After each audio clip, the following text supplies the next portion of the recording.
Салям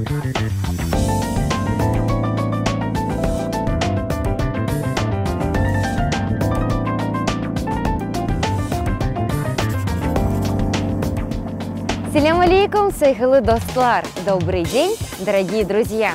В этом выпуске Элифбе я расскажу вам про стороны света. Стороны света, дунья, тарафлары. Сайхалы серджилер, у каждого в телефоне есть карта и компас. Карта переводится как харита. У меня есть карта. Менде, харита, бар.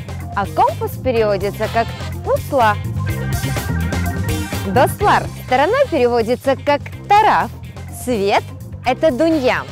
Север – сырт, можно еще сказать шималь. Запад – кунь баты, а также гарб. Восток – шарх, кунь дохуш. А юг – это дженюб.